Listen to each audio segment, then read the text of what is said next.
NIOS biology class 12 chapter first का part 5। इसमें हम पढ़ने वाले हैं क्लासिफिकेशन काफ़ी कॉम्प्रिहेंसिवली हम आज कवर अप करने वाले हैं।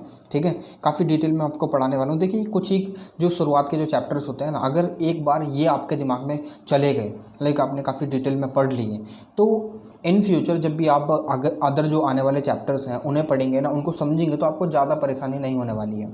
देखिए यहाँ पर मैं आपकी किताब की ही सारी चीज़ें उठा रहा हूँ, तो क्योंकि at the end of the day जो आप पढ़ोगे वो आपकी किताब से ही पढ़ोगे। ठीक है, यहाँ पर आपको मेरी वीडियोस जो है देखने का बिल्कुल भी मौका नहीं मिलेगा, मगर स्टार्टिंग में आप मेरी वीडियो से थोड़ा सा हेल्प ले सकते हैं, समझ सकते हैं चीज़ों को। और अगर आप नोट्स बना रहे हैं तो वो भी बहुत बेहतर है। ठीक है, आप सीधा नोट्स उठा सकते हैं या फिर आप अपनी किताब से ही, अपनी किताब में या फिर अंडरलाइन करते हुए चलिए कि कहाँ कहाँ से चीज़ें पूछी जा रही हैं। ठीक है, चलिए ये चैप्टर 1 है, origin and evolution of life and introduction to classification. ठीक है, चलिए चालू करते हैं वीडियो को बिना समय गवाए। स्वागत है आपका इन्फॉर्मेशन ज्ञान में। मैं हूं आपका दोस्त अरुण।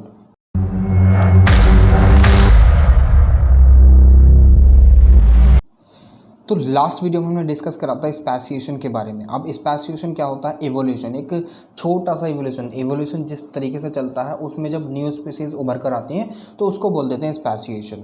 अब स्पेसिएशन जो आपकी बुक में दे रखा है वो तो फिलहाल जो है वो दो प्रकार का दे रखा है, एलोपैट्रिक और सिम्पैट्रिक स्पेसिएशन। मगर वैसे जो स्पेसिएशन होता है ना, अगर आप कभी भी जो बैचलर्स करेंगे अपनी, फिर आप या फिर MBBS करेंगे, तो उसमें आपको पढ़ने के लिए मिलेगा, अगर कोई स्पेसिफिक सब्जेक्ट जो होगा एवोल्यूशन से रिलेटेड, वहाँ पर आपको पढ़ने के लिए मिलेगा कि स्पेसिएशन जो होता है वो कितने प्रकार का होता है, 4 प्रकार का होता है। ठीक है, एलोपैट्रिक, पेरीपैट्रिक, पैरापैट्रिक और सिम्पैट्रिक स्पेसिएशन।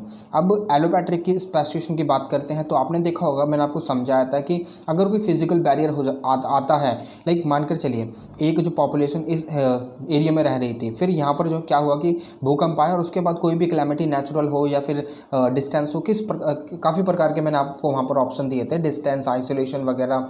ठीक है, तो वहाँ पर कोई भी अगर फिजिकली कोई भी चीज़ से ये जो पॉपुलेशन है 2 भागों में बढ़ जाती है, तो उससे जो है एक नई स्पीसीज जन्म लेती है। लाइक ये जो है ना कहीं और जगह रहने लग जाती है और ये कहीं और जगह रहने लग जाती है। तो जो नई स्पीसीज इस तरीके से इनमें जो है बदलाव आते हैं कि जो एनवायरनमेंट है ना एक जगह का, वो कहीं ना कहीं इम्पैक्ट डालता है। लाइक यहाँ पर जो है ये बर्फीले स्थान पर चले जाते हैं तो यहाँ पर कुछ नई ट्रेड्स डेवलप हो जाएंगे यहाँ पर रहने वाले इंसानों में। ठीक है, अब वहीं पर इस वाले में ये एक इक्वेटोरियल रीजन की तरफ चला जाता है, तो वहाँ पर गर्मी ज़्यादा पड़ती है, तो गर्मी वाली जो चीज़ें हैं वो डेवलप हो जाएंगी। तो कहीं ना कहीं जो फिजिकल बैरियर्स हैं वही कहीं ना कहीं डिस्टिंक्ट करते हैं और नई स्पीसीज को जन्म देते हैं। या फिर ऐसा हो सकता है कि ये फिजिकल बैरियर क्रिएट हो गया, यहाँ पर जो पहले जो पूरी की पूरी स्पीसीज रह रही थी यहाँ पर, अब उसमें से जो आधी जो थी वो ज्यों की त्यों रहे और आधी में चेंजेस आ जाएं, क्योंकि ये आधी जो स्पीसीज है वो फिजिकल बैरियर की वजह से कहीं और शिफ्ट हो गई है। ठीक है, तो ऐसा भी हो सकता है। और सिम्पैट्रिक एसोसिएशन की बात करें तो स्पेसिएशन की, तो मानकर चलिए ये एक पूरा का पूरा इस पॉपुलेशन है, इसमें छोटी सी पॉपुलेशन में बदलाव आने चालू हो जाते हैं, जेनेटिकली जो है कुछ बदलाव आने चालू हो जाते हैं। तो एक जो ये है ना, ये क्यों होता है? क्योंकि यहाँ पर जो क्रोमोसोम्स होते हैं ना, उसमें डिप्लॉइड क्रोमोसोम्स होते हैं। अब उसकी जगह डिप्लॉइड की जगह क्या होते हैं कि हैप्लॉइड हो जाते हैं, टेट्राप्लॉइड हो जाते हैं, और काफ़ी मतलब जो क्रोमोसोम्स की जो मात्रा है ना वो इंक्रीज हो जाती है। उससे जो है ना ये पॉपुलेशन जेनेटिकली डिफरेंट हो जाती है, जो इनकी ये वाली पॉपुलेशन थी, यानी जो पेरेंटल यानी एंसेस्ट्रल पॉपुलेशन थी, उससे काफ़ी डिफरेंट हो जाते हैं। फिर ये जो नई ब्रीड होगी ना, ये वाली नई ब्रीड होगी, ये इनके साथ ब्रीडिंग नहीं कर सकते, जो उनकी एंसेस्ट्रल पॉपुलेशन है जो कि ज्यों की त्यों चल रही है, ये अगर ब्रीडिंग करेंगे तो इनकी ही जैसे ब्रीडिंग से, ठीक है, इनके ही जैसे जो पीपल हैं उनसे। अब देखिए पैरापैट्रिक की बात करें तो पैरापैट्रिक देखिए मानकर चलिए ये एक पॉपुलेशन है, इसमें से एक छोटा सा हिस्सा, लाइक ये इसका 100% है।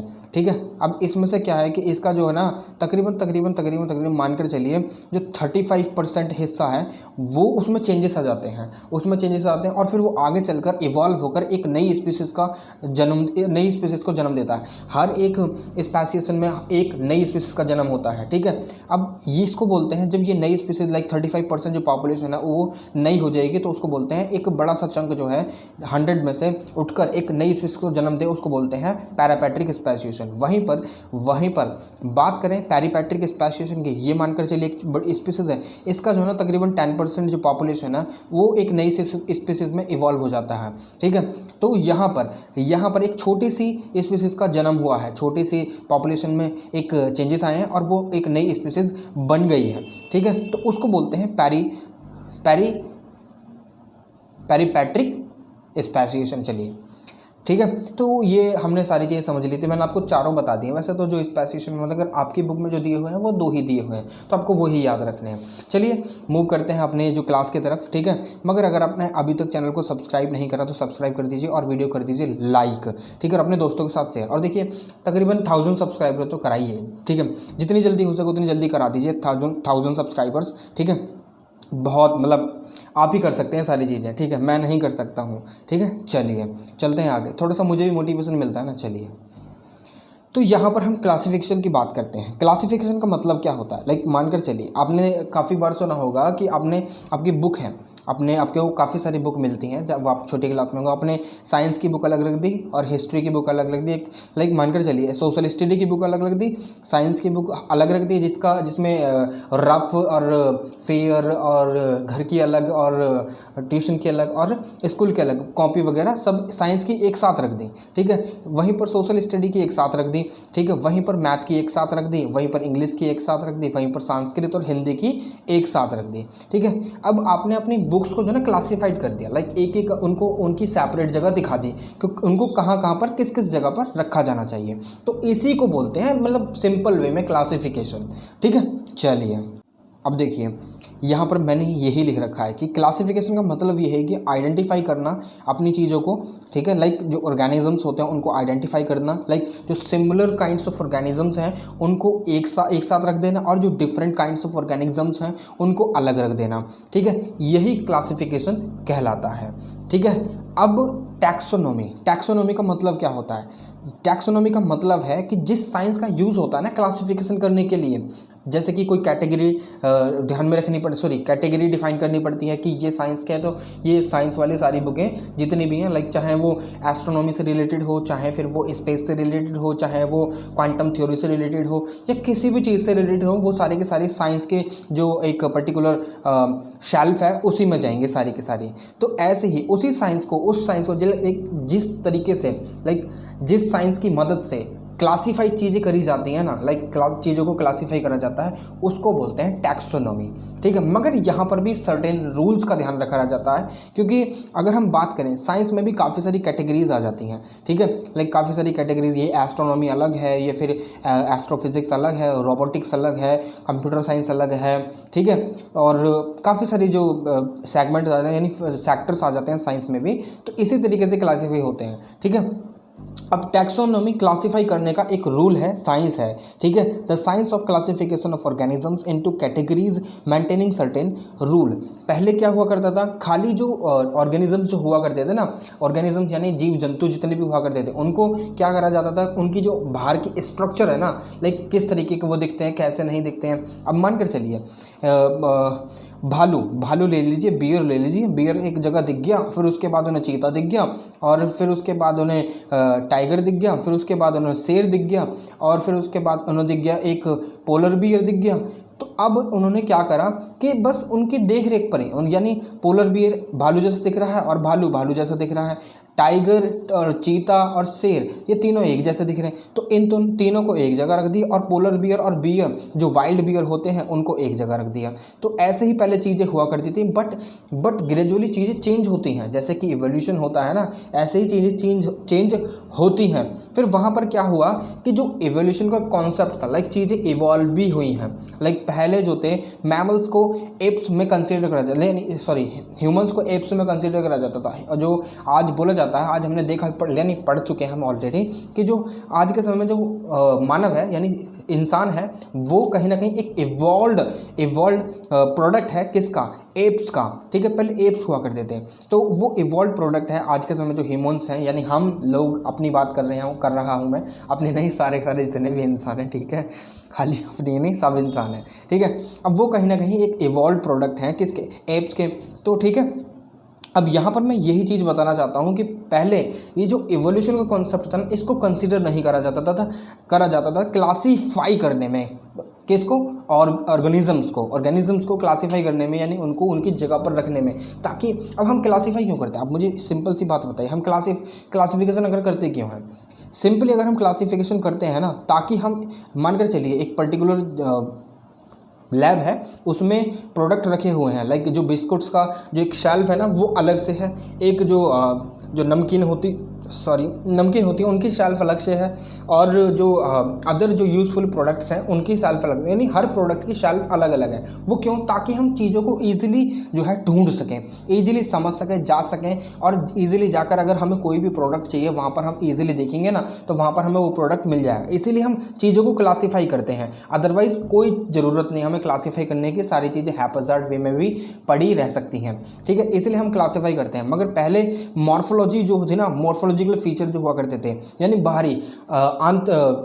बाहरी जो फीचर हुआ करते थे, बाहरी जितने भी चीज़ें हुआ करती, जैसे कि हाथ वगैरह, सारी मुंह वगैरह को देखकर पहले क्लासीफाई करा जाता था, ठीक है। मगर जब धीरे धीरे साइंस इवॉल्व हुई तो जो इवोल्यूशन का जो कॉन्सेप्ट है ना, ऑर्गेनिक इवोल्यूशन का, उसको भी ध्यान में रखा जाने लगा क्लासीफाई करने के साथ साथ, ठीक है। जब उसको ऑर्गेनिक इवोल्यूशन को भी ध्यान में रखा जाने लगा तो इसके अनुसार भी चीज़ों को क्लासीफाई किया जाने लगा, ठीक है। ये बात आपको समझ में आई? ठीक है, चलिए। ये क्यों किया जाता था? ताकि जो एक रिलेशनशिप है ना उसको मेंटेन करा जा सके। लाइक जो मैंने अभी आपको बताया कि एक पर्टिकुलर अगर बिस्किट की शेल्फ है तो वहाँ पर बिस्किट ही रखे जाएंगे, ठीक है।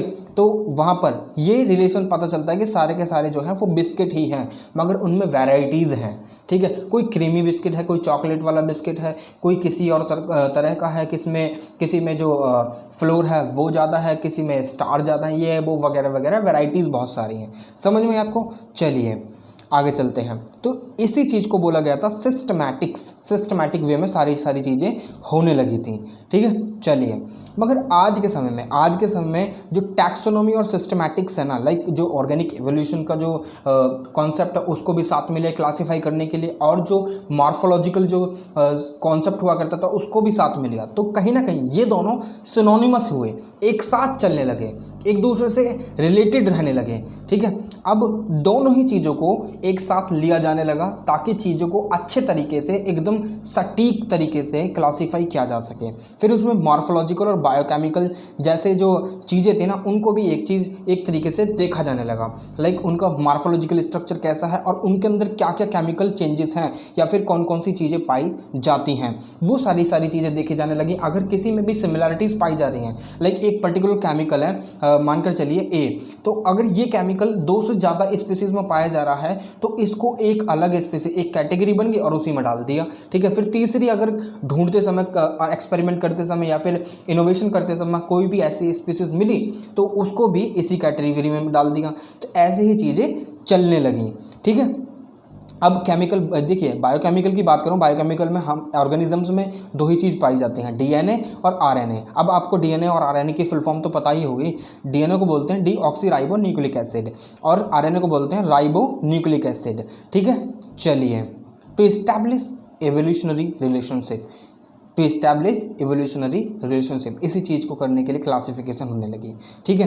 मगर जब क्लासिफिकेशन करा जा रहा था ऑर्गेनिजम्स का, उस समय क्या हुआ कि जिनमें कुछ भी सिमिलैरिटीज़, यानी अगर 2 पर्टिकुलर ऑर्गेनिजम्स हैं उनमें कुछ भी सिमिलैरिटीज़ दिख रही हैं तो उनको एक पर्टिकुलर कैटेगरी जो है वो दे दी जा रही थी, ठीक है। अब देखिए, कैटेगरी मानकर चलिए कैटेगरी है एक पर्टिकुलर, मगर उस एक पर्टिकुलर, लाइक मैं अभी आपको एक समझाता हूँ एग्जाम्पल देकर, जस्ट अ सेकेंड, ठीक है। ये मानकर चलिए बिस्किट की लैब है, ये बिस्किट की जो शेल्फ है इसमें अलग है, इसमें अलग है, इसमें अलग है और इसमें अलग है, ठीक है। ये होगी कैटेगरीज, ठीक है। अलग अलग कैटेगरीज यहाँ पर हमें देखने के लिए मिली, ये एक पर्टिकुलर कैटेगरी हो गई, ना कि कैटेगरीज, ठीक है। अब इसमें जो है ना ब्रिटानिया का रखा है, इसमें ओरियो रखा है, इसमें कुछ और रखा है, इसमें कुछ और रखा है, इसमें कुछ और रखा है, मगर इनमें जो है ना कहीं सिमिलैरिटीज़ हैं, दैट इज दी सारे के सारे क्या है, बिस्किट्स हैं, ठीक है। बिस्किट्स हैं तो कहीं ना कहीं सब में सिमिलैरिटीज़ हो गई। तो ऐसे ही एक पर्टिकुलर कैटेगरी को बोला जाने लगा टैक्सा, ठीक है। सॉरी टैक्सा नहीं, that is the taxon. Taxon जो सारी की सारी कैटेगरीज हैं, ये सारी की सारी, इनको बोला जाने लगा टैक्सा।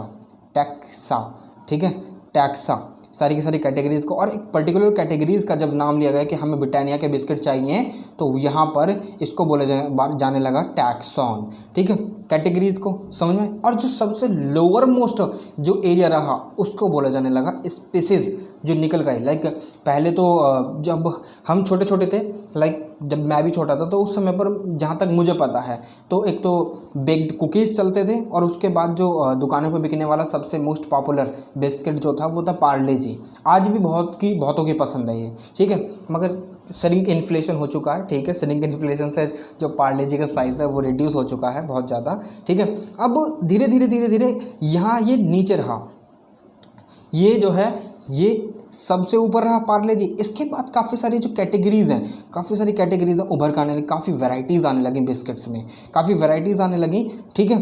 अब काफ़ी वैरायटीज़ आने के बाद क्या होता है, ये देखा जाने लगा कि जो पार्ले जी था इसके जैसे ही काफ़ी सारे भी हैं, लाइक नॉन क्रीमी बिस्किट्स, ठीक है, जिनमें टेस्ट तो अलग है मगर कुछ ना कुछ सिमिलरिटीज़ हैं पार्ले जी की तरह ही, तो उनको अलग इंडिविजुअल तौर पर एक स्पीसीज़ का नाम दे दिया है। यानी जो लोअर मोस्ट थी वो स्पीसीज़ कहलाई। फिर उसके बाद काफ़ी सारी चीज़ें यहाँ पर आ गई, और जब काफ़ी सारे बिस्किट्स यहाँ पर कलेक्ट हो गए तो लास्ट वाला जो रहा उसको बोला जाने लगा फाइलम, ठीक है, फाइला बोला जाने लगा, ठीक है। फिर उसके बाद डिफाइन होती है, एक पर्टिकुलर किंगडम इनको मिल जाता है, ठीक है। अब जैसे कि मानकर चलिए काफ़ी सारे जितने भी ऑर्गेनिज्म, लाइक जितने भी एनिमल्स हमारी धरती पर पाए जाते हैं उसमें काफ़ी सारी कैटेगरीज हैं, काफ़ी सारे प्रकार के एनिमल्स हमको देखने के लिए मिलते हैं। अब उनको एक ही पर्टिकुलर किंगडम में रखा जाता है, that is the kingdom Animalia, ठीक है, एनिमिलिया। और जो प्लांट्स हैं, हमारे पास प्लांट्स की भी वैरायटीज़ बहुत सारी हैं, उसको भी एक पर्टिकुलर जो है किंगडम मिल चुका है, दैट इज़ द प्लांटाई, ठीक है। अब चलते हैं आगे, देख लेते हैं क्या कहती हैं चीज़ें। देखिए सबसे पहली चीज़ें इंडिविजुअल लेवल पर, दैट इज़ द स्पीसीज, ठीक है, जो इसमें वन काइंड जो एक दूसरे के साथ ब्रीड कर सकती थी, ठीक है, इंटरब्रीड कर सकती थी, ब्रीडिंग, ठीक है, प्रजनन कर सकती थी।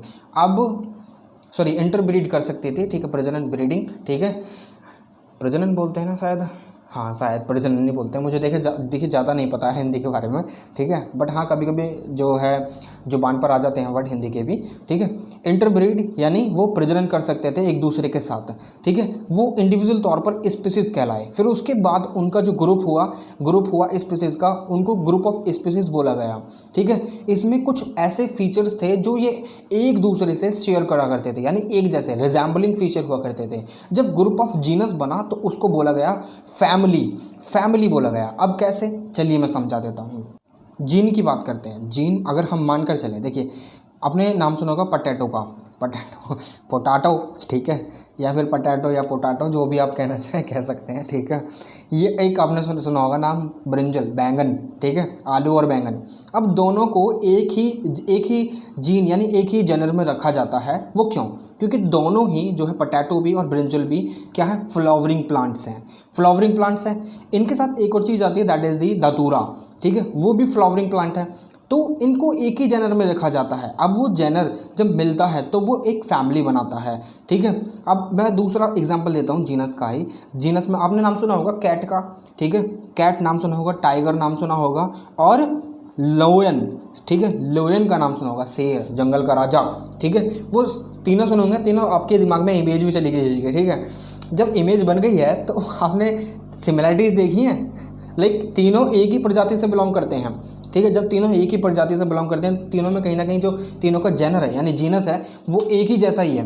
जब एक जैसा ही है तो तीनों को एक ही जगह रखा जाएगा, फिर वो बनाएंगी एक फैमिली बनाएंगे, ठीक है, जिसे क्या बोला जाता है, फैलिडिया, ठीक है। अब जब धतूरा, पैटूनिया और सोलोनम, ठीक है, ये तीनों एक साथ आते हैं, यानी पटैटो, ब्रिंजल और धतूरा जब एक साथ आते हैं तो वो ये भी फैमिली बनाएंगे।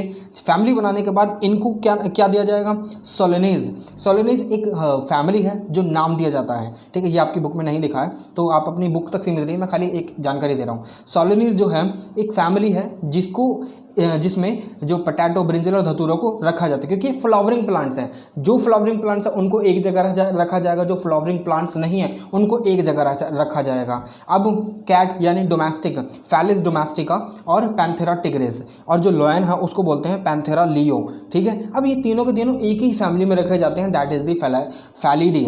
ठीक है, फैलिडी है। अब इसमें रखा जाते हैं तो एक फैमिली क्रिएट हो गई ना। चलिए, अब ये जो फैमिलीज, जो कुछ फैमिलीज ऐसी होती हैं जो एक कहीं ना कहीं कुछ सिमिलैरिटीज़ उनमें होती हैं, यानी कुछ फीचर्स जो हैं वो एक साथ एक जैसे रखती हैं, तो उनको ऑर्डर में रख दिया जाता है कि ये जो अब ऑर्डर में रखी जाएंगी। ठीक है, चलिए, मगर आपको पता है एक चीज़ कि ये जो फिलिस डोमेस्टिका, पैंथेरा टिग्रिस और पैंथेरा लियो जो हैं, ये और जो डॉग्स की जो प्रजाति हैं उन्हीं की तरह भी दिखते हैं, मगर डॉग्स की जो प्रजाति हैं उनको अलग रखा जाता है, और ये जो कैट्स की प्रजाति हैं इनको अलग रखा जाता है। डॉग्स की प्रजाति का जो फैमिली है उसको बोलते हैं कैनेडी। ठीक है, और ये जो फिलिस डोमेस्टिक और पैंथेरा टिग्रिस, पैंथेरा लियो की प्रजाति को बोलते हैं, यानी फैमिली को बोलते हैं फैलिडी। ठीक है, और जो मैंने आपको बताया है पोटैटो, ब्रिंजल और धतूरा जो है, इनकी प्रजाति को बोलते हैं सोलोनम और सोलोनीज। ठीक है, सोलोनीज, SOLANACEE। ठीक है, समझ में आपको बात। चलिए, ऑर्डर की बात करते हैं। ऑर्डर समझ लिया आप। कुछ जो फैमिलीज हैं जिनके कुछ ना कुछ कैरेक्टरिस्टिक सिमिलर होते हैं, उनको एक ऑर्डर में रख दिया जाता है, एक पर्टिकुलर ऑर्डर में, कि हाँ यहाँ पर रही है। ठीक है, चलिए एक एग्जांपल दूँ ऑर्डर का। चलिए मैं दे देता हूँ फिर भी, चलिए आपकी ज़्यादा जानकारी के लिए। आपने कार्निवोर का तो नाम सुना होगा, कार्निवोर मांस खाने वाले। ठीक है, अब जो ये हैं फैलिडी, ये भी मांस खाते हैं, और जो कैनेडी हैं यानी कुत्ते की प्रजाति वाले जितने भी कुत्ते से सिमिलर होते हैं, रकून वगैरह जितने भी होते हैं, ठीक है, लोमड़ी वगैरह, तो ये भी मांस खाते हैं। अब ये फैलिडी और कैनेडी एक ही ऑर्डर में रखे जाएंगे। क्यों? क्योंकि दोनों कार्निवोर हैं, कार्निवोर में रखे जाएंगे। ठीक है, इसलिए इनका एक ऑर्डर बन जाता है। फिर बनती है क्लास कि कौन से मैमल्स हैं, कौन से मैमल्स नहीं हैं। ठीक है, और फिर इनका बनता है फिर एक फाइलम। ठीक है, कि किन में हड्डियां पाई जाती हैं, किन में नहीं होती हैं। लाइक एम्ब्रियोनिक डेवलपमेंट के दौरान एक लाइक हड्डी टाइप एक जो पूरी की पूरी सपोर्ट बनती है एक बेबी की। ठीक है, तो वो होती है कॉर्डेटा। ठीक है, कॉर्डेटा, फाइलम कॉर्डेटा, कॉर्डेटा जिसमें पाया जाता है कॉर्डेटा और डोर्सल। ठीक है, तो ये एक स्ट्रक्चर बनती है सबसे पहले, फिर उसके बाद वहाँ पर जो है मांसपेशियाँ वगैरह आने लग जाती हैं। तो ये सिमिलैरिटीज़ किस में है, किस में नहीं है, तो उसको रखा जाता है सारा फाइलम में रखा जाता है। ठीक है, फाइलम। अब इसके बाद चीज़ें आती हैं किंगडम। ठीक है, अब इनको डिवाइड कर दिया जाता है। ठीक है, डिवीज़न हो जाता है इनका, क्योंकि जब क्लास के बाद ये सारी चीज़ें फाइलम में इंक्लूड होती है ना, तो कॉर्डेटा और डोर्सल वगैरह में इंक्लूड होती हैं, तो इनके बाद इनका डिवीज़न होता है कि ये कहाँ कहाँ पर रखे जाएंगे। क्योंकि प्लांट्स में तो ये कॉर्डेटा और डोर्सल पाए नहीं जाते। ठीक है, क्योंकि जो कॉर्डेटा और डोर्सल है वो जो एक तरीके की बैकबोन टाइप होती है, इनिशियल फेज और प्रिमिटिव फेज ऑफ बैकबोन। ठीक है, तो इसलिए उसको कॉर्डेटा बोलते हैं। ठीक है, अब उसमें क्या होता है, उसके बाद उनको रखा जाता है एनिमिलियम में, और प्लांट को रखा जाता है प्लांटाई में। तो यहीं पर इनका डिवीज़न हो जाता है। ठीक है, फाइला, एक फाइला क्रिएट हो जाता है। ठीक है, इंक्लूड्स रिलेटेड क्लासेस। अब एक इसी प्रकार से हमारे पास किंगडम भी आ जाते हैं। ठीक है, फाइला के बाद किंगडम ही आते हैं सारे के सारे। जैसे कि हमारे पास 5 किंगडम है। ठीक है, कौन कौन से किंगडम आ जाते हैं हमारे पास, चलिए वो अभी हम पढ़ेंगे, जैसे कि एनिमिलिया, प्लांटाई, एल्गी वगैरह, फंगी। तो ये सारी चीज़ें हमारे पास आ जाती हैं। अभी हम इन्हीं के ऊपर ध्यान देंगे। ठीक है, काफ़ी गौर से। अब मैं आपको थोड़ा सा डिस्क्रिप्टिव फॉर्म में दिखाता हूँ, यानी पिक्टोरियल फॉर्म में आपकी बुक में दे रखा है। ये किंगडम है, मानकर चलिए एक। ठीक है, किंगडम है। किंगडम में सारे के प्रकार के एनिमल पाए जाएंगे, जितने प्रकार के एनिमल्स हैं।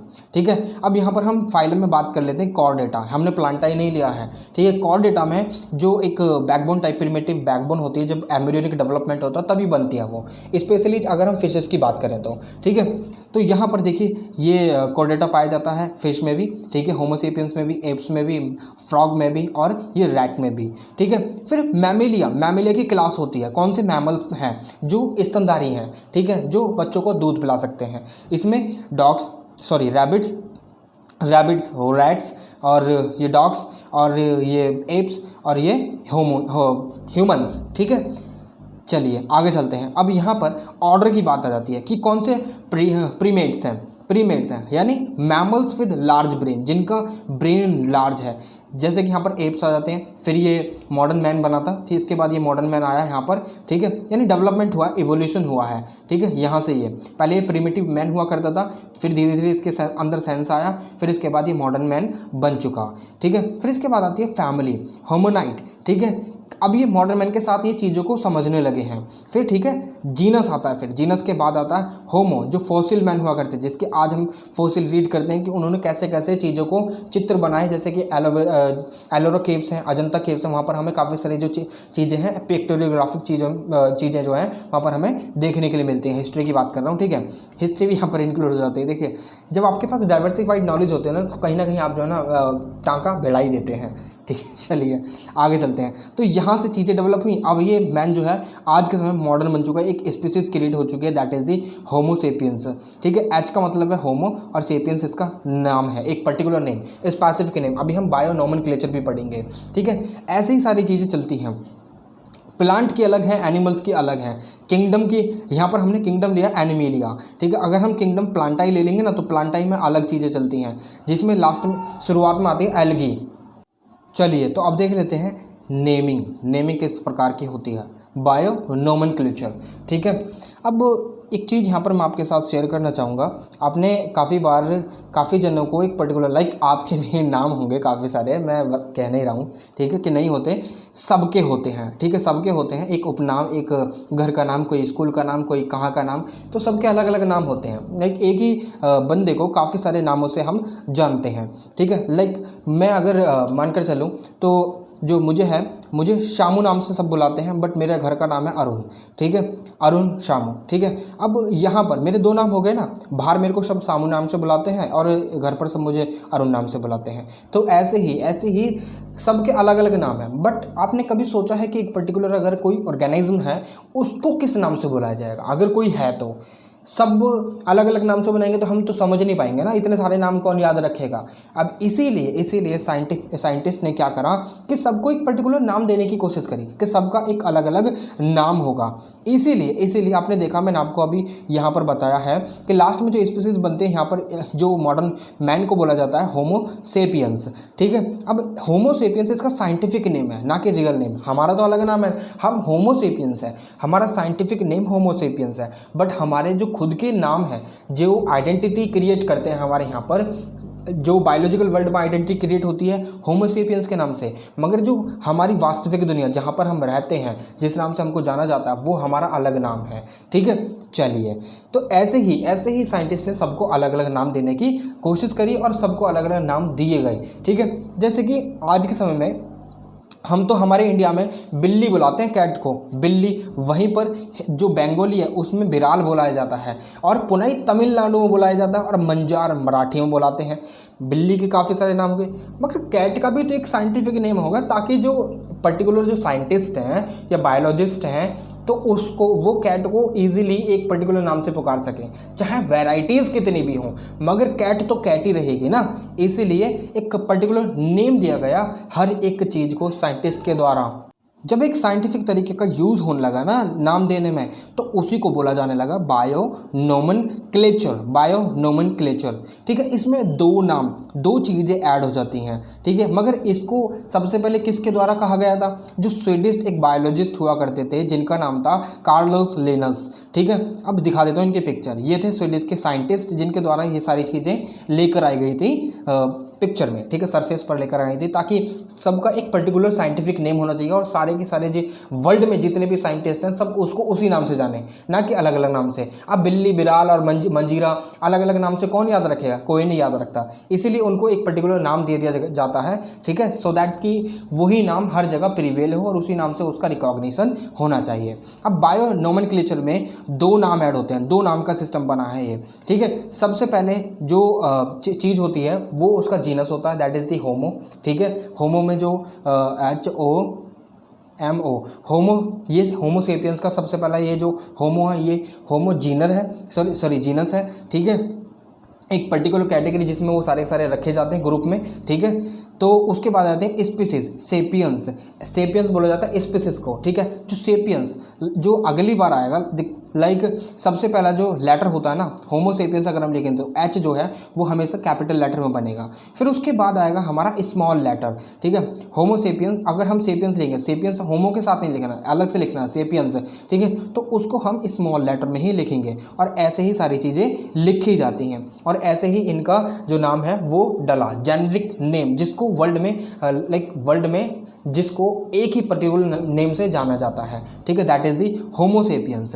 आपने काफ़ी बार डॉक्टर्स को ये बातें करते हैं होमो सेपियंस वगैरह, और साइंटिस्ट कभी भी जो है ना अगर एक्सपेरिमेंट वगैरह करते हैं होमो सेपियंस कंसिडर करते हैं, ना कि एक पर्टिकुलर नेम ये बात आप ध्यान रखिएगा, ठीक है। मगर इसके भी नॉमेनक्लेचर के कुछ यूनिवर्सल रूल है कि हमेशा जो नेम है होमो सेपियंस, इसको इटैलिक्स में लिखा जाता है। जो तिरछी लैंग्वेज होती है ना, लाइक इस तरीके की, उसमें लिखा जाता है। और फर्स्ट वर्ड जो है वो जीनस को रिप्रेजेंट करता है और सेकंड वर्ड जो है वो एक पर्टिकुलर नेम होता है उस स्पीसीज का, ठीक है। जैसे कि मैग्नीफेरा इंडिका, मैग्नीफेरा जो है एक साइंटिफिक नेम है और सॉरी ये जीनर है, ठीक है, जिसको उसमें पर्टिकुलर जीनस में रखा जाता है। अब ये जीनस क्या होता है मैंने आपको बताया है यहाँ पर, ये जीनस क्या होता है, ठीक है, ग्रुप ऑफ स्पीसीज, ठीक है।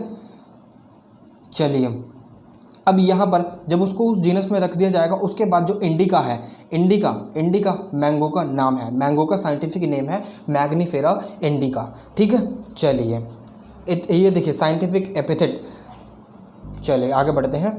अब यहाँ पर ये जो दोनों वर्ड हैं ये बायोलॉजिकल नेम कहलाते हैं, ठीक है। अगर ये हैंड रिटन में अगर आते हैं यानी जब भी हम लिखते हैं तो हमेशा इनको अंडरलाइन करा जाता है, जब भी इनको प्रिंट भी करा तब भी इनको लैटिन में इटैलिक में रखा जाता है और कभी हमेशा इनको अंडरलाइन करा जाता है, ठीक है।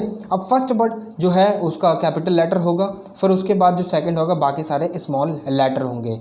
जैसे कि होमो सेपियंस, देखिए सारे के सारे स्मॉल है ना, Mangifera indica, Mangifera biological name of mango, और जो होमो सेपियंस है biological name of modern man, ठीक है। समझ आई आपको बातें। चलिए आगे बढ़ते हैं। अब देखिए यहाँ पर आपकी बुक में जो अगला टॉपिक दे रखा है that is the prokaryote and eukaryote.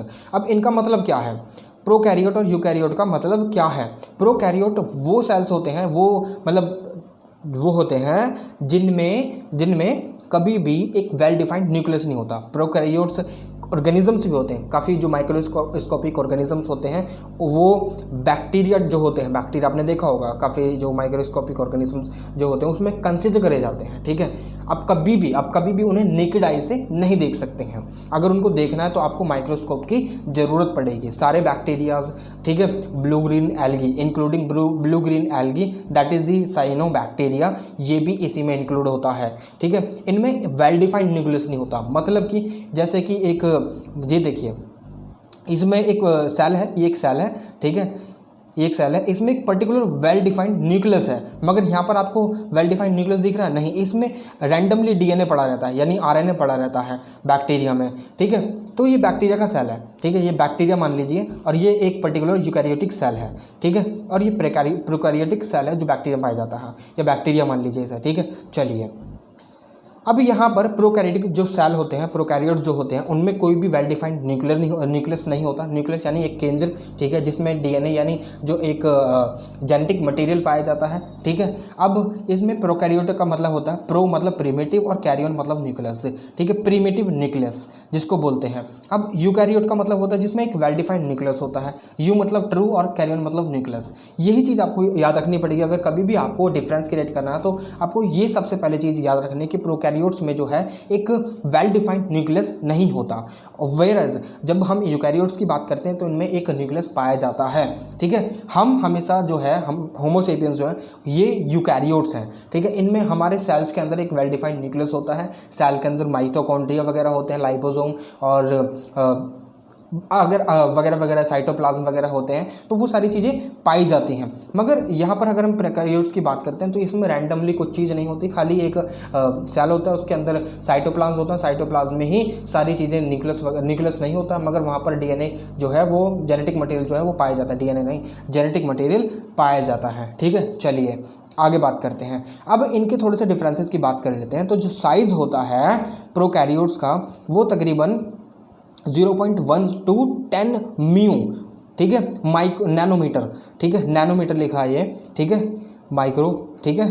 अब यहाँ पर जो यूकैरियोट्स है उनका साइज होता है 10 to 100 म्यू एम, ठीक है। इनका लार्ज वॉल्यूम होता है इनके मुकाबले। अब जेनेटिक मटेरियल की बात करें तो यहाँ पर सर्कुलर डीएनए होता है, यानी एक डिफाइन नहीं होती, यानी जो डीएनए है ना उसका कोई एंड नहीं होता। मगर यूकैरियोट्स में जो है इनका एक एंड होता है, यानी क्रोमोसोम जो है वो पेयर्स में रहते हैं इस तरीके से, ठीक है। अब जैसे कि मानकर चलिए जो क्रोमोसोम है वो तो पेयर्स में रहते हैं, उनका एक वेल डिफाइंड एंड है। मगर क्या इसका एंड हो जाएगा सर्कुलर डीएनए का? बिल्कुल नहीं होने का, बिल्कुल भी नहीं होने का, ठीक है। जेनेटिक मटेरियल जो प्रोकैरियोट्स में पाया जाता है उसका कोई एंड नहीं होता, वो वेल डिफाइंड न्यूक्लियस में नहीं होते, एज वेल एज वो लीनियर डीएनए नहीं होता उनके अंदर, और ना ही उनके अंदर हिस्टोन प्रोटीन पाया जाता है। ये एक तरीका का हिस्टोन जो है वो प्रोटीन है जो क्रोमोसोम को बाहरी जो सतह होती है ना उसको कवर अप करके रखता है क्रोमोसोम्स को, ठीक है। अब यहाँ पर सर्कुलर डीएनए पाया जाता है, यहाँ पर हिस्टोन प्रेजेंट होता है और डीएनए जो है रैप्ड होता है जिसमें, और यहाँ पर लीनियर क्रोमोसोम्स पाए जाते हैं यूकैरियोट्स में, ठीक है, जिनमें टर्मिनल एंड होते हैं, ठीक है, और न्यूक्लियर मेम्ब्रेन भी इनमें प्रेजेंट होती है, ठीक है। चलिए, और देखिए यहाँ पर प्रोकैरियोट्स में न्यूक्लियोइड फॉर्म होते हैं और न्यूक्लियर मेम्ब्रेन इनमें नहीं होती, ठीक है। चलिए, अब यहाँ पर साइट ऑफ न्यूक्लियर मटेरियल कहाँ पर पाया जाता है प्रोकैरियोट्स में? डीएनए इन साइटोप्लाज्म, जैसे कि मैंने आपको बताया साइटोप्लाज्म में डायरेक्टली डीएनए होता है। साइटोप्लाज्म एक लिक्विड टाइप होता है, ठीक है, लिक्विड टाइप होता है, ठीक है, जिसमें हमारे में जो है डीएनए वगैरह तो न्यूक्लियस में पाया जाता है, मगर न्यूक्लियस जो है साइटोप्लाज्म में होता है। मगर सेल में जो है साइटोप्लाज्म में न्यूक्लियस के साथ साथ माइटोकॉन्ड्रिया, राइबोसोम वगैरह और भी बहुत सारी चीज़ें पाई जाती हैं, वो अभी मैं आपको दिखाऊंगा, ठीक है। ये समझ में आपको बात? चलिए आगे बढ़ते हैं। अब यहाँ पर ऑर्गेनल्स, जो अदर ऑर्गेनल्स हैं, तो यहाँ पर जो नो मेम्ब्रेन बाउंड ऑर्गेनल्स, कोई भी मेम्ब्रेन के साथ जो है अदर ऑर्गेनल्स जो है वो नहीं रहते। मगर यहाँ पर ऑर्गेनल्स मतलब जो फंक्शन करते हैं सेल के अंदर, ठीक है। अब एक पर्टिकुलर मेम्ब्रेन है उसके अंदर साइटोप्लाज्म में कोई और ऑर्गेनल्स नहीं है, ठीक है। मगर यहाँ पर हमारे जो यूकैरियोट होते हैं उसमें माइटोकॉन्ड्रिया भी होता है और गोल्गी बॉडी भी होती है, लाइजोम होते हैं, ठीक है, जो सेल में प्रेजेंट होते हैं। माइटोकॉन्ड्रिया को बोला जाता है the energy house of the cell, ठीक है। अब यहाँ पर सेल वॉल देखिए, अभी हम धीरे धीरे पढ़ रहे हैं, बाकी सारी की सारी चीज़ें हम डिटेल में पढ़ेंगे आगे आने वाले चैप्टर्स में। माइटोकॉन्ड्रिया पूरा एक टॉपिक है, ठीक है, वो मैं आपको समझाऊंगा डिटेल में। सेल वॉल जो है हमेशा प्रेजेंट रहती है, मगर यहाँ पर पैप्टिडोग्लाइकन, मगर इसमें पैप्टिडोग्लाइकन रहते हैं। ये कहीं ना कहीं हेल्प करते हैं सिंथेसिस करने में सेल मेम्ब्रेन को और रेप्लिकेशन, डीएनए को रेप्लिकेशन करने में, ठीक है। और यहाँ पर प्रोटीन को सिंथेसाइज करने में ये कहीं ना कहीं, सॉरी मीजोजोम है ये तो, ठीक है, ये तो मीजोजोम है। पैप्टिडोग्लाइकन एक रिजिड वॉल होती है, लाइक जैसे कि मान कर चलिए ये एक मेम्ब्रेन है और इसके ऊपर ही एक रिजिड वॉल, शायद मैंने डाल रखा है, 1 मिनट में पिक्चर दिखाता हूँ आपको।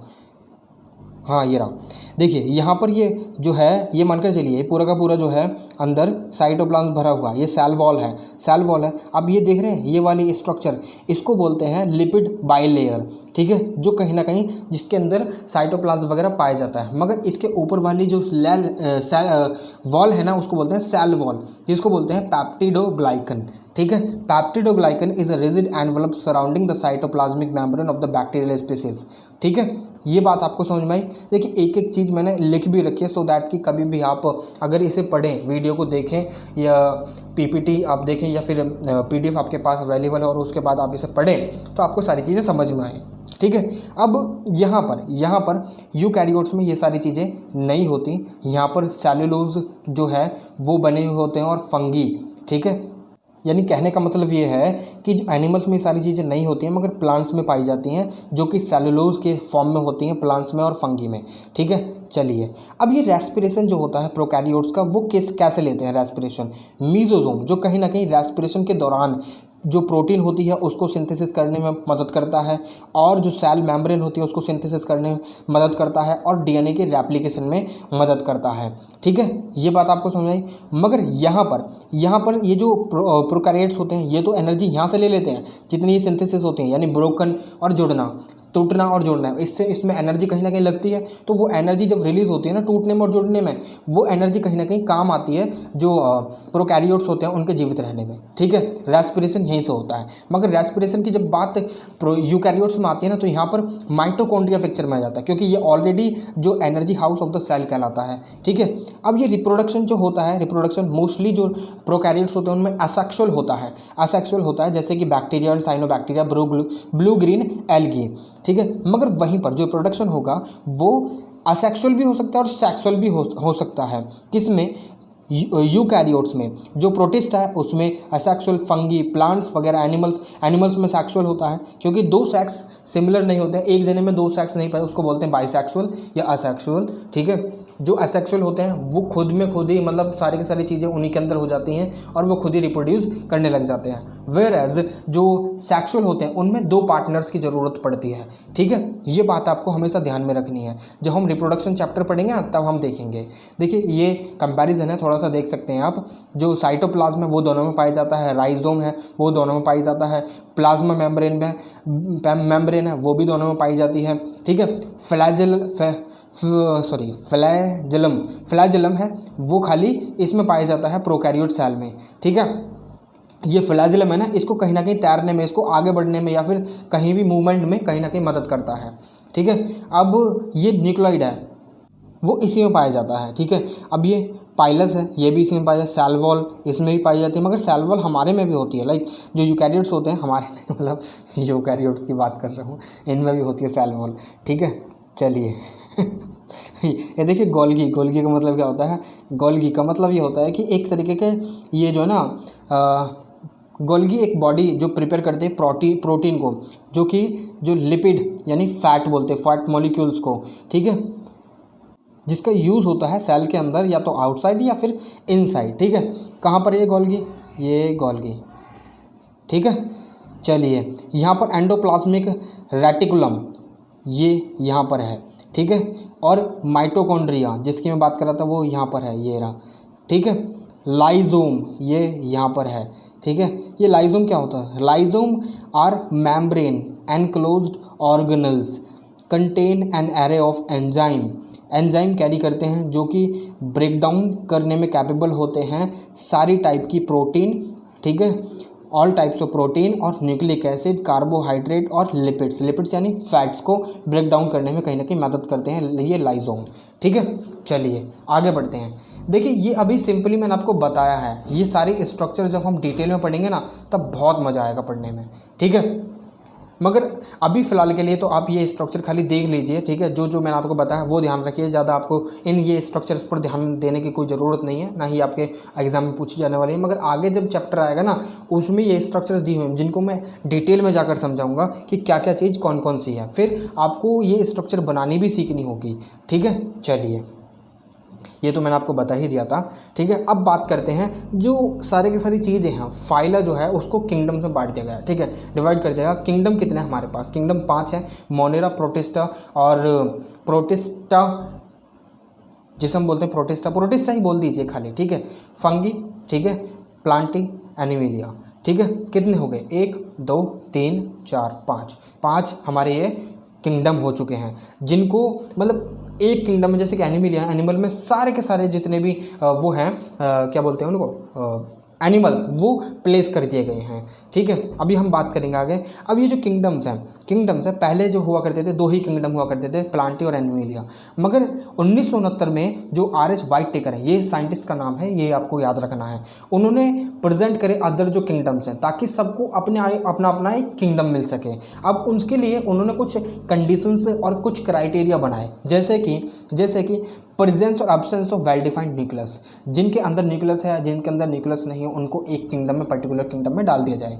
क्या जो ऑर्गन है वो यूनिसेलुलर है या फिर मल्टी सेलुलर, ये भी चीज़ ध्यान में रखी जाए। और मोड ऑफ न्यूट्रिशन उनका किस प्रकार का है, कि कहाँ से वो अपनी सारी चीज़ें खाना वगैरह उठाते हैं, ये सारी चीज़ें भी ध्यान में रखी जानी चाहिए अगर आप किसी भी किंगडम का निर्माण करते हैं तो इस तरीके से किंगडम के जो है कुछ डिस्ट्रीब्यूशन करा, कुछ डिफ्रेंसिएशन करा, फिर उसके बाद पता लगा कि अलग अलग किंगडम हो सकते हैं। ठीक है, ऐसे ही हमारे पास जो पहला किंगडम आता है दैट इज दी मोनेरा, जिसमें ब्लू ग्रीन और बैक्टीरिया को यहाँ पर प्लेस करा गया है। ये प्रोकैरियोट्स होते हैं और यूनिसेलुलर होते हैं, जिनमें एक ही सिंगल सेल पाया जाता है। ठीक है, अब ये कहाँ से न्यूट्रिशन ले सकते हैं, इनके डाइवर्स टाइप्स ऑफ न्यूट्रिशन होते हैं। ठीक है, कहीं से भी अपना न्यूट्रिशन उठा सकते हैं। ठीक है, मगर यहाँ पर एक एक्सेप्शन दे रखा है, that is the cyanobacteria, that is the filamentous और मल्टी सेलुलर होता है ये साइनोबैक्टीरिया।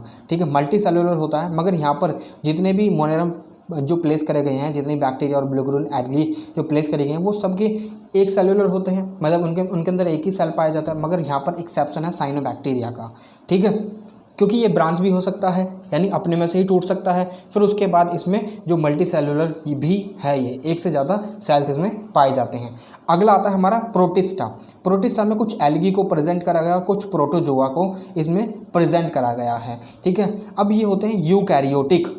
तो ये जो प्रोटिस्टा में जितने भी आते हैं ये यूकैरियोटिक में आते हैं, ना कि प्रोकैरियोटिक में। और ये जो है यूनिसेलुलर होते हैं, इनके भी डाइवर्स काइंड्स ऑफ न्यूट्रिशन होते हैं, यानी कहीं से भी अपने न्यूट्रिशन ले सकते हैं, कहीं से भी। ठीक है, अब तीसरा आता है हमारा फंगी किंगडम। ये किंगडम्स है, नेम्स ऑफ द किंगडम, और इनके नेचर ऑफ न्यूक्लियस कैसा पाया जाता है। ठीक है, क्या ये सेलुलर हैं या फिर यूनिसेलुलर हैं या फिर मल्टी सेलुलर हैं। ठीक है, या फिर इनका न्यूट्रिशन टाइप किस प्रकार का है। फंगी में बात करें, इनमें मोल्ड्स पाए जाते हैं। आगे हम बात करेंगे एक एक पर्टिकुलर किंगडम के साथ, मगर अभी हम थोड़ा ओवरव्यू ले रहे हैं, इसमें नहीं बात करेंगे। अगले चैप्टर से हम स्टार्ट करेंगे पूरे के पूरे किंगडम्स के बारे में स्टडी करना। फंगी की बात करें तो फंगी एक यूकैरियोटिक जो है न्यूक्लियस इसमें पाया जाता है। ये यूनिसेलुलर भी होते हैं और मल्टी सेलुलर भी होते हैं। ये सैप्रोफाइटिक होते हैं, यानी वो डेड प्लांट्स या फिर जो ऑर्गेनिक मटेरियल मैटर पाया जाता है या मटेरियल होता है, वहाँ पर फीड आउट करते हैं। ठीक है, वहाँ पर फीडिंग करते हैं। ठीक है, अब प्लांटाई की बात करें तो प्लांट में सारे के सारे जितने भी ग्रीन प्लांट्स हैं वो सारे के सारे इसी में आते हैं। ये सारे यूकैरियोटिक होते हैं और मल्टी सेलुलर होते हैं, और ये ऑटोट्रॉफ होते हैं, दैट इज दी कि ये फोटोसिंथेसिस कर अपना खाना खुद बनाते हैं, जैसे कि पौधे ही तो आते हैं इसमें। चलिए, एनिमल्स भी यूकैरियोटिक होते हैं, मल्टी सेलुलर होते हैं, मगर ये हेटरोट्रॉफिक होते हैं क्योंकि ये दूसरों पर डिपेंड होते हैं। जैसे कि हम जो है वो कार्निवोर भी हैं। ठीक है, कार्निवोर हैं और वेजिटेरियन नॉन वेजिटेरियन सब चीज़ खाते हैं। ठीक है, सब चीज़ खाते हैं, कुछ किसी चीज़ के लिए मना नहीं, मतलब अपनी बात नहीं कर रहा हूँ मैं खाली ह्यूमन की बात कर रहा हूँ। ठीक है, चलिए, ये पूरा का पूरा किंगडम हमने पढ़ लिया है। अगर आपको कुछ भी प्रॉब्लम आती है, do let me know in the comment box. ठीक है, इस वीडियो से रिलेटेड या किसी भी चैप्टर से रिलेटेड जो भी अभी तक कवर अप हो चुके हैं। ठीक है, कुछ भी प्रॉब्लम आती है मुझे बताइए कमेंट बॉक्स में कमेंट कर मैं आपकी प्रॉब्लम को जल्द से जल्द रिजॉल्व करने का कोशिश करूँगा। या फिर आप मुझसे कनेक्ट हो सकते हैं, इंस्टाग्राम पर आप मुझे फॉलो कर सकते हैं, फेसबुक पर आप मुझे फॉलो कर सकते हैं पेज को। ठीक है, पर्टिकुलरली एक पेज बना दिया है आप लोगों के लिए। वहाँ पर भी वीडियोस जो है टाइम से पहले अपलोड हो जाती हैं, इन केस अगर मिस आउट हो जाती हैं। ठीक है, तो आप एक बार ज़रूर से टेलीग्राम को ज्वाइन कर लें, क्योंकि यहाँ पर तो वीडियो अपलोड होने से पहले ही उसका नोटिफिकेशन डाल दिया जाता है। ठीक है, चलिए, अगर आपकी कोई भी प्रॉब्लम होती है ना, पूछ लीजिए बिना झिझक के, बिना हेजिटेशन के। I am just your big brother और friend, whatever you want. ठीक है, ठीक है, एक्सेप्ट पेरेंट्स। ठीक है, पेरेंट्स नहीं हो सकता मैं। ठीक है, चलिए, खाली मजाक कर रहा था मैं। ठीक है, सीरियस मत लेना इस बात को। ठीक है, चलिए, स्वागत नहीं, तो विदा लेने का समय आ चुका है। ठीक है, तो विदा लेना चाहूँगा इस वीडियो में। फ़िलहाल के लिए इतना ही, आपसे फिर से मुलाकात होगी एक और नई वीडियो में एक और नई इन्फॉर्मेशन के साथ। तब तक के लिए जय हिंद।